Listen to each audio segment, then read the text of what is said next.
She's Katy Montgomery. He's Justin Joseph. These best friends are serving subpoenas to bad advice weekly with Wrong Way Forward. Now, here's Katy and Justin. Hi, everyone, and welcome to Wrong Way Forward. This is the podcast where we roast advice. My name is Katy Montgomery, and I'm here with my best friend, Justin. Katy, you need to, for our YouTube viewers, you need to fix your glasses. I think they're caught up in your headphones. Do you see yourself? It's like this.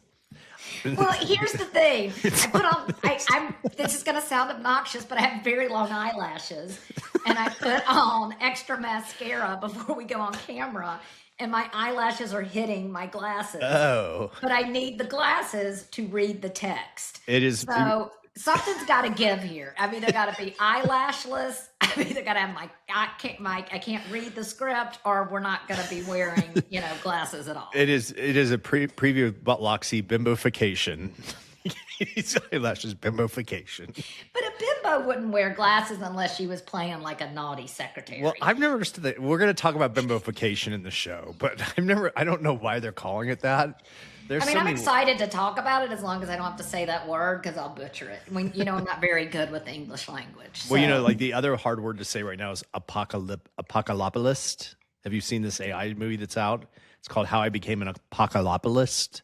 It's these people who are so freaked out about AI that it's going to end the world. Anyway, we'll talk that on a future episode. You know what? Another word is really hard to say that I'm not even going to say it, but we're about to celebrate 250 years of the founding of our country, and that's a word I can't. Founding? What word? It's like a something centennial, but it's a really hard word to say too. Another word that's hard to say? Yeah, there's a lot. I'm sorry. Just kidding. I love how you said founding. I mean, Justin, the bar's not that low. I'm not that dumb. I'm actually not a bimbo. I'm actually the opposite of a bimbo. No, okay. I was talented and gifted, Justin. I was not. Talented and gifted? I know. Oh, we should take a live on air test for talented and gifted and see what that looks like at 52. Well, it's so funny because I begged my mom all the time to tell me what my IQ was. And she said, never going to tell you, Katy, you don't need to know that. Let's just say you barely made the cutoff. Well, I told you, I've told that story there that my mother dragged me up for talented and gifted. Yes, saying, stop bringing him. And then my brother. That was me giving a low blow. But let's get back to the topic. Okay. We are here to kind of talk. Enough with all of the fun of the show. Enough with all of the fun. We'll save that for Block C. But we are here to kind of talk about advice. And there was a really interesting question in the New York Times in the ethicist, talk about another hard word. And I'm going to read that to you. Okay. It says, my wife doesn't work and she depends on me financially. This is an agreement we've had for years and it works well for both of us. We live comfortably, but on a tight monthly budget. When I met her 10 years ago, she didn't smoke. I knew she had smoked before, but she assured me that she had stopped entirely. Some months ago, though, she started smoking again. We talked about it, and I told her my position was that obviously she was free to smoke as long as she did so outside the house, and that the money for her cigarettes would not be included in our budget planning. She would somehow have to find the money somewhere else. I think her smoking is terrible for us as a family since it increases the chances of her getting sick, and I don't want to have anything to do with that. But it's clear that she resents my position. I have never said no to something she has asked for, and this is creating a division between us. Should I pay for my wife's cigarettes? And the response is a little long, but basically says, your position's easy to grasp. Why should you subsidize a deplorable habit? Step back and consider the basic situation here. Because you earn all the family income, you've taken it on yourself to exercise complete control over it, giving yourself unilateral veto power over your wife's expenditures. That's a problem, and she has cause to resent your position. You're not treating your wife as a partner, and you're genuinely treating the household earnings as a shared resource. You've left her like a Victorian wife, reduced to pawning her earnings for spending money. Pawning her earrings. Given that presumably she contributes to the household in other ways, including through her labor, it makes sense to treat your earnings as your family's and to give her discretionary income. If she chooses to spend her share on cigarettes, that's her choice. And then he goes on to say, at the same time, you can actually stress that you would really wish that she would quit, and it's not about the money, it's more about her health. Right. And saying, but then withholding the money and exploiting financial leverage is not a way to discuss kicking the habit. Right. And so, Justin, do you think that this is the right advice?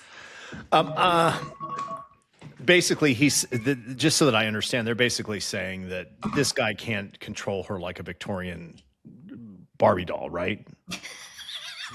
So I heard the word Victorian. I just want to state that I don't think Barbie existed during the Victorian era. But he's treating her like he's Chateaury. What do you call it? Chattel. Remember from law school? I was like charcuterie? No, Justin. I don't know where He's treating her like chattel. I mean, Justin, anyone who listens to this episode is going to be like, who are these two bozo idiots who have a podcast? Oh, goodness. He's treating her like chat or chattel. It's one of the two. Yes. Do I think it's the right advice? I do think it's, I mean, look, I think smoking is the most disgusting habit on the face of the earth. Agreed. I've done it, but it is disgusting. Yeah, I've never, you know me, I never end a party early, but like when Josh and I first started dating and I'd have after hours all the time. One time, I'm probably like on our third time at after hours, I came over to this when I lived in Omaha in a mid-rise. And I came over to the window, he was smoking out the window with somebody. And, you know, Josh will do anything with anyone. I was like, what? I ended that party in 2 seconds, kicked everyone out. I was furious. So anyway, I think it's a nasty habit. But when you allow someone, when you take someone on as a partner and you're going to support them, you also take all that on. This guy's issue is not with supporting her. This guy's issue is he doesn't like smoking. Do you think so? I mean, I think so. I think my bigger issue that I think the ethicist from the New York Times doesn't cover is this is a slippery slope, right? If we start to withhold funds because we don't approve of how it's being spent, we could say, okay, well, you know, you're putting on a few extra pounds. I don't agree with your purchase of Snickers, or, you know, I don't agree with your purchase of porn, or I don't agree, you know, with your having the second martini. I mean, this, I think, is a slippery slope. And once you start to kind of have a do and don't list, it is starting to exert a kind of control, and it's getting away from what the original intention was, is that this is how we're going to handle our shared finances. And I am the sole breadwinner, but again, and I think the ethicist is correct, is that there's an assumption that that person is bringing something to the table, taking care of the home, taking care of, you know, certain things that he is not, and that they are, you know, therefore contributing to the household. Right. She needs to start a business called Homemaker LLC.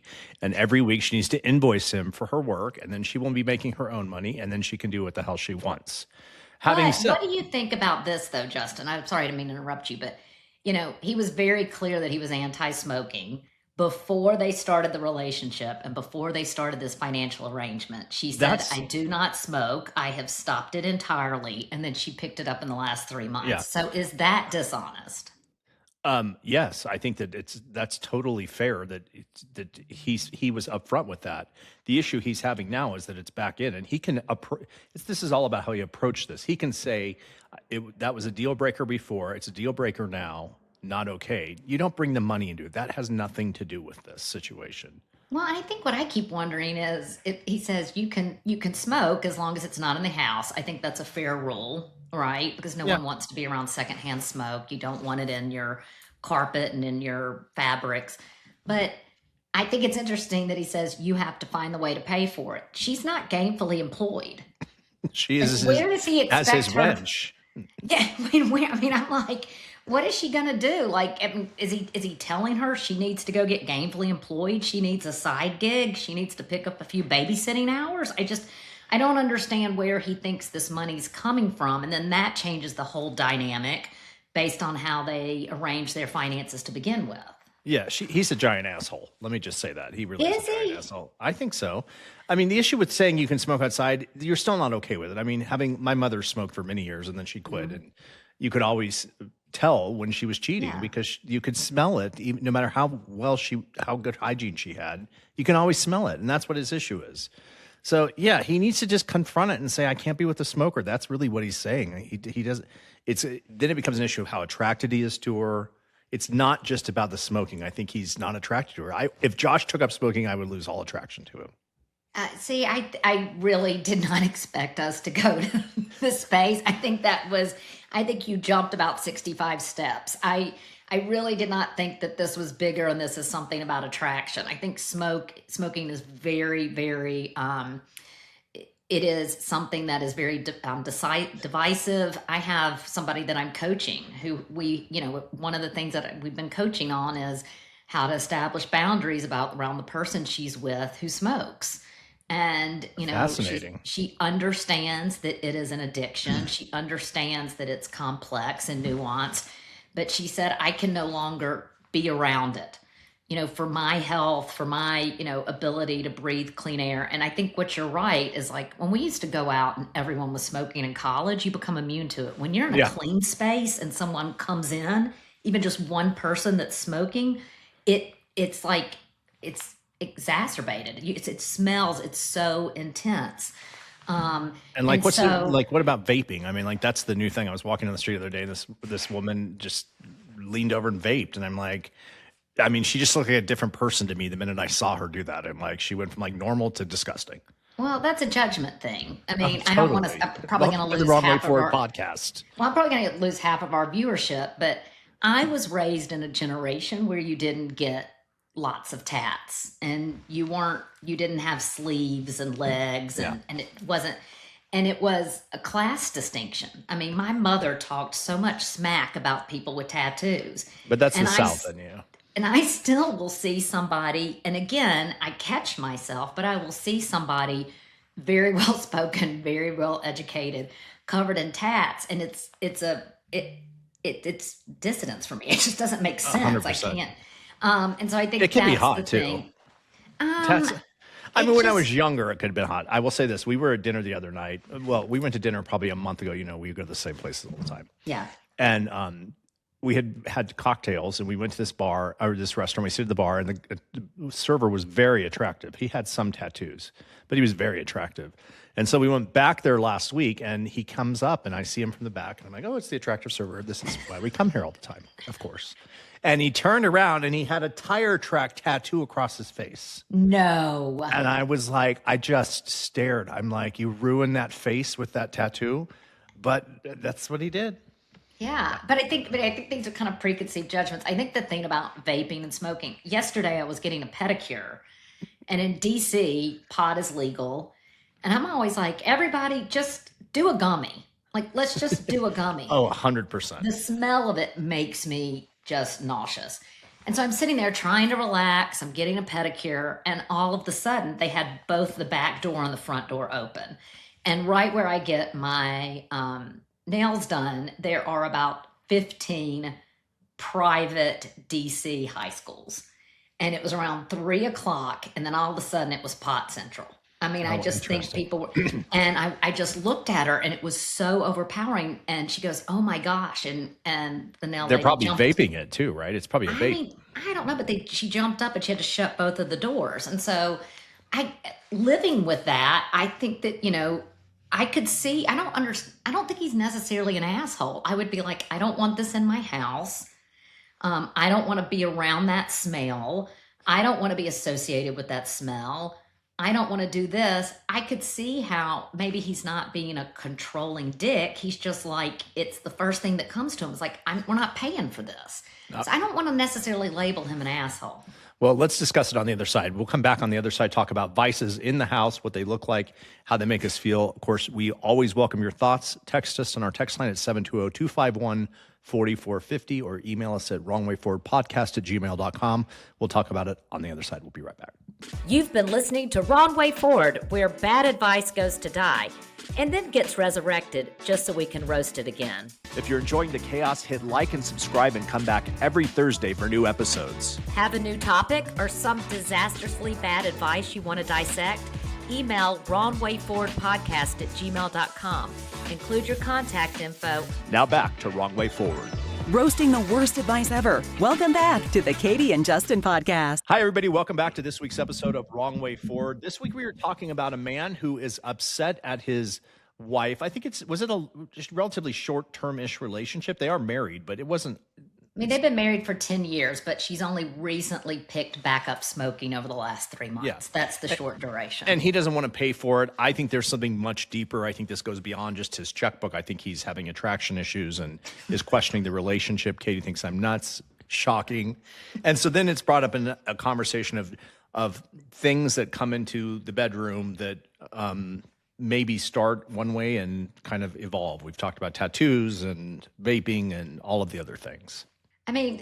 Justin, what would be a vice that would be a bone of contention between you and Josh? That if he were to pick it up, besides smoking? Besides smoking, let me think about that. Obviously vaping, that kind of runs in the same thing. I would say lethargy. What's the word? If you're lethargic. Yes, if he just sat around and ate ice Yeah. cream and bonbons all day, that would be it. I mean, not obviously, but I'm the breadwinner in our family. We never have those kinds of conversations. He does his thing, I do mine. We share income, all of that. But I've never once, and that's because also Josh, I've never once been like, gosh, you're overspending. But if he sat on the couch all day and never left the house and the only money he spent was on ice cream, that would be a problem. Yeah, I think if somebody had a porn addiction, I think that would bother me. I mean, and particularly spending money, which I think kind of leads into block C. If you're actually paying for something, like if you're just watching some free stuff here and there, or you're watching some Cinemax late at night, whatever. But if you're like spending dollars upon dollars on that, I think porn addiction, that would bother me. Yeah. Oh, 100%. I think whether you were spending money on it or not. I mean, I think I don't know. I don't pretend to know what women do, but I think some women watch porn. I know a lot of men who watch porn, especially gay men. But if it was something that was happening a lot, and I don't know how you would know that, but I guess you would. I don't know. Yeah, I think another advice would be a sex addiction. Yeah, and I think you and I both enjoy a cocktail. I think what would bother me is at this age, if I had someone who frequently went out to a bar by himself. Oh God, and that's so a non-negotiable. Yeah, like went to a bar, went to a place, like okay, having like, going and having lunch on a Saturday when you're by yourself, or, but somebody who just regularly frequents a bar by himself, that's a vice that would start to bother me. Yeah, and a bar that's known for those kinds of people going there, where they're all the regulars, that kind of bar. Yeah, that would be a huge problem too. Yeah. But I think this is interesting. I think, there's a lot of people who aren't talking openly about their finances. And, and it's interesting. My parents had 2 separate checking accounts. They never, ever their whole life, the entire duration of their marriage. And my father, unfortunately, teachers are very underpaid, made more than my mother. And so he paid for kind of big ticket items, but they had separate accounts. And till the end. And so, so my dad paid for, larger ticket items, but, he never saw what was coming in and out of a checkbook. He might see something new in the house and put it together. She never kind of, monitored him. And the idea is they kind of arranged who would cover what type of expenses. Fascinating. But yes. And it's so funny. If I ever got married, it'd be like, of course we're going to have separate accounts, because how do we manage it? How do I know what you're doing, what I'm doing, and kind of trusting. But I think this is interesting, is I think a lot of people, and I think particularly now in America, we know this, people aren't talking with their parents about this. They're not talking with their children about it. They're not talking with their spouses about it. And they say, I think, in the Catholic Church, a lot of people have to do the mandatory course before you get married. Yeah. And I cannot remember, it's like kind of like pre-Cana or something. But they say, one of the largest kind of issues in marriages and that can cause divorce is around finances. And so I think it goes back to, they had some kind of agreement, but they never got into the hypotheticals. They never played the what if. They never played with, how much, lack of control, or how much they trust each other in money. And I think that's part of the issue here, is that we're just not, people are uncomfortable talking about money. Yeah, I will say the fact that we share everything, and even though I make a lot, I make more money than Josh. The other day I was telling him, I'm like, well, you should go for the supervisor position. And he's like, that's just not who I am. He's like, why would I want to do that? I'm like, for money. And he's like, it would be $1.50 more an hour. And I'm like, okay, got it.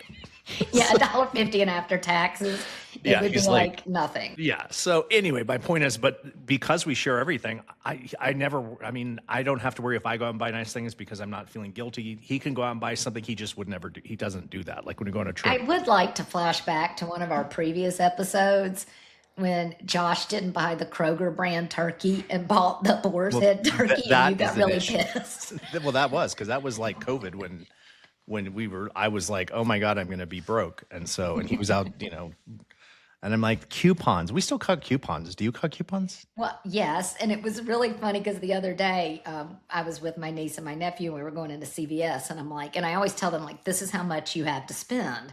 And then they immediately, as soon as I say a number, they start negotiating. I mean, it's crazy. And I said, well, we're going into CVS and I'm only going to spend this, but I think I have a coupon. And my niece Betty said, what's a coupon?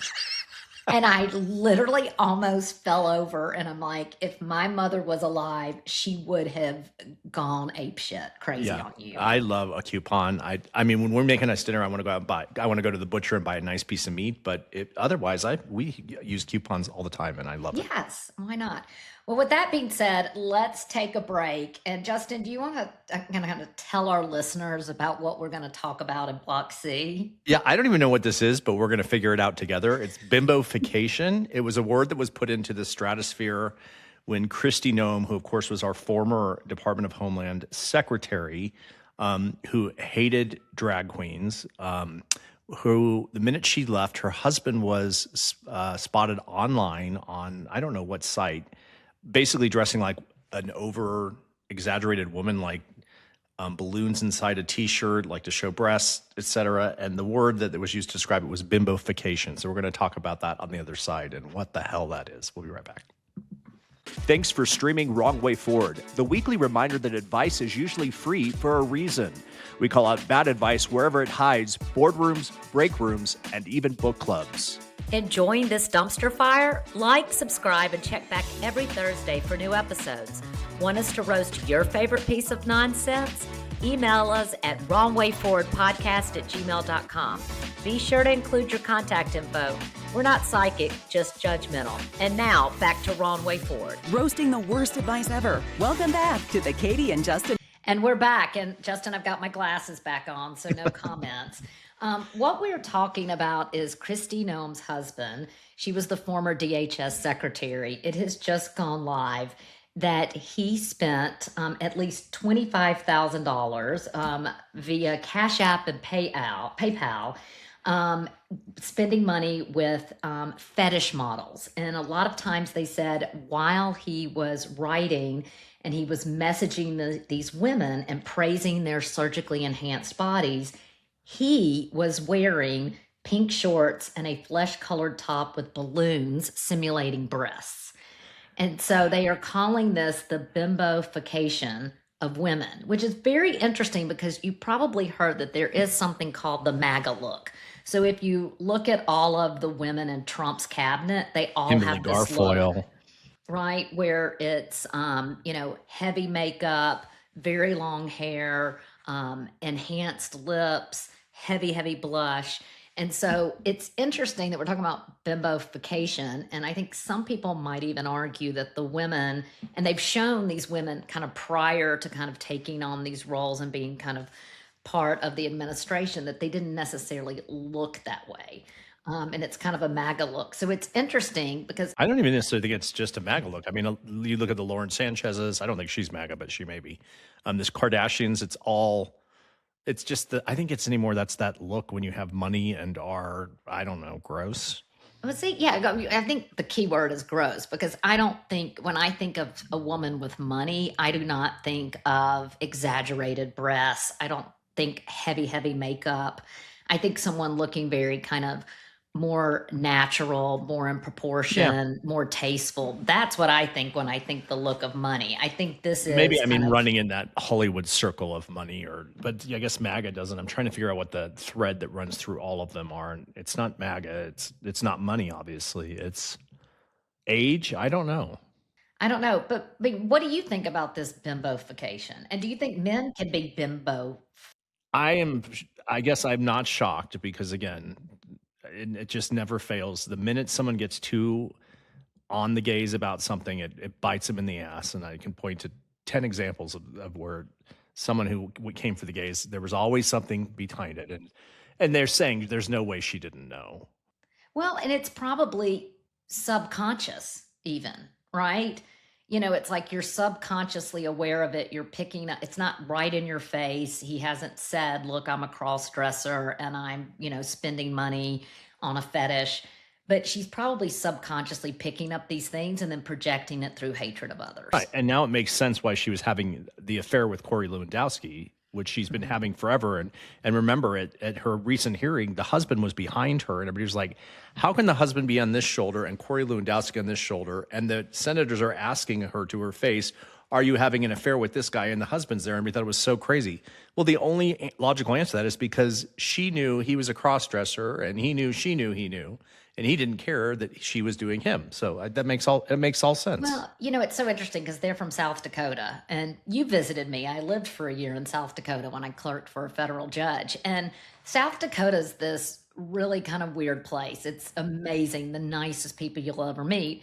But it's conservative, yet it's got liberal pockets. And I've even read some headlines that are like, all the people in South Dakota, like their neighbors and friends, feel bad for him and can't stand Christie. And so I think this is interesting, this very conservative state, and where they're kind of taking sides. So interesting. Well, I asked ChatGPT, what is bimbofication? And it talked about often exaggerated looks, a transformational trope, highly focused on appearance, seen as carefree, flirtatious, attention-seeking. And then I said, well, why are men attracted to it? And they said, it's less about attractive and more about underlying psychological themes. Well, no shit there.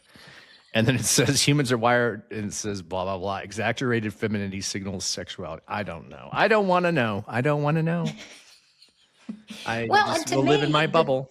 To me, and again, I'm going to, pull the gender card, is that we don't call men bimbos. It's usually a term that's reserved for women. But when I think bimbo, I think stupid. Yeah. And interesting. I just think what's interesting is I've just never had a desire to be friends with stupid people. I mean, even though we kind of came off dumb at the beginning of this podcast, I don't want to be friends with stupid people. I don't want to hang out with stupid people. I want to be around people that make me smarter and better. So I don't find the bimbo thing attractive at all. Me either. Well, we will continue to live in our bimbo bubble. That's all for this week's episode of Wrong Way Forward. Let us know your thoughts on what bimbofication is. And if you have bimbos in your own life, our text line is 720-451-4450. And of course, you can always email us at wrongwayforwardpodcast@gmail.com. Katie, we'll see you next week. See you next week. All right, that's a wrap on this week's episode of Wrong Way Forward. Remember, the only thing worse than taking bad advice is giving it. If you've liked what you've heard, like, subscribe, or follow us wherever you stream podcasts. And if you've got a topic or need some advice we'll probably regret giving, email us at wrongwayforwardpodcast@gmail.com. Thanks for listening to this week's episode of Wrong Way Forward.